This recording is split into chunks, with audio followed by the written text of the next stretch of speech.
And there are some banks that have started to participate in this program. And there's a website, financialstability.gov, financialstability.gov, which is going to give you constant updates on what's going on with the the industry and the banks and lenders that are involved in this program. But right now, Wells Fargo, who bought Wachovia, they're together. They're involved in this program. Bank of America and Countrywide are now under the Bank of America umbrella. They're in this together. Chase and Washington Mutual, they're in it together. Chase and Washington Mutual have opened up home ownership preservation centers, which basically it gives you an opportunity to go in and sit face-to-face with somebody and discuss your options rather than calling an 800 number and hoping to catch somebody on the phone. HSBC is also involved with this program at some level. And basically the key to who's involved and who isn't is one of the stipulations of this program is anybody that took bailout funds or anybody that received any kind of bailout from the federal government has to participate in this program for their homeowners.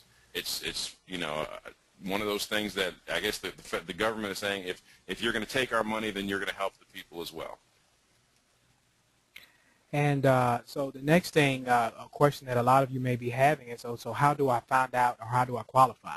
And again, we're going to just kind of run through this briefly to talk about both components. For the home affordable modification component, most conventional loans, including prime, subprime, adjustable, and other types of loans owned by lenders and loans and securities are eligible. We're going to talk about the qualifying factor there in a second, but I just want to make sure that everyone understands that. When we talk about conventional loans, we're talking about, the majority of loans that are out there up to a certain amount, up to the conventional conforming rate. But then if you recall a little bit earlier, I gave you a figure of 729,500, if I'm not mistaken, or somewhere in that area. So we're talking about most of the loans out there. Now, if you're talking about $1 million property or a property that has that on there, that's going to be what they call unconventional.